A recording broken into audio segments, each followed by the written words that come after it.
But I hold Starmer squarely responsible for inciting violence by not telling the truth to the British people. And me. If he'd got up and said, we know this guy is second generation Rwandan, not described him as a Welshman. If you call someone a Welshman, colloquially, it conjures up an image of your typical Welsh farmer. You don't think of a second-generation Rwandan who's been hijacked by al-Qaeda. Calling him a Welshman was deflection, was subterfuge, trying to mislead the British people. And if the Prime Minister had got up and said, this guy's a second-generation, radicalised, al-Qaeda worshipping, ricin-owning terrorist, and we are going to throw the book at him, and we will protect the British people going forward, and we will protect the British people by enforcing our borders, making sure that we cut legal migration drastically, and we stop illegal migration. We get rid of this ridiculous notion that multiculturalism gives you a protective blanket, as it clearly does with the criminal justice system.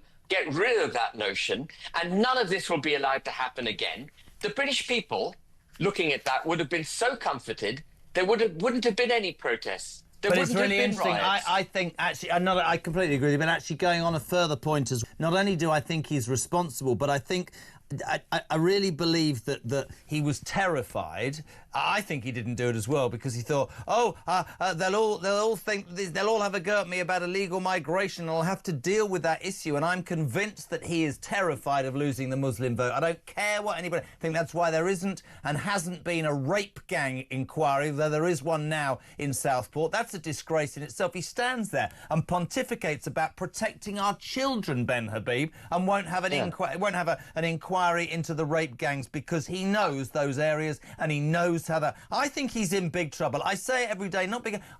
Do you know what? I was appalled by the Tories at the end, and I was quite happy to see if somebody else would do a better job. But in 9 short months, I mean, they are a disgrace. They lie, they cajole. Their ideology is frightening, and I think we're not in trouble, but it's not a good look. It's not a good look. No. We're in deep trouble. We're in deep trouble.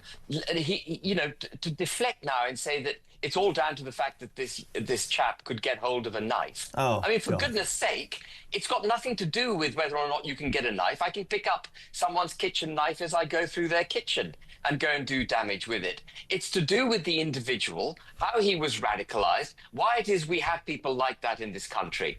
And the rape gang thing, the rape gang thing was only entered the public conscience. We've only had this massive discourse because of a foreign politician, not because of anyone in the United Kingdom. No one in the United Kingdom has been calling it out.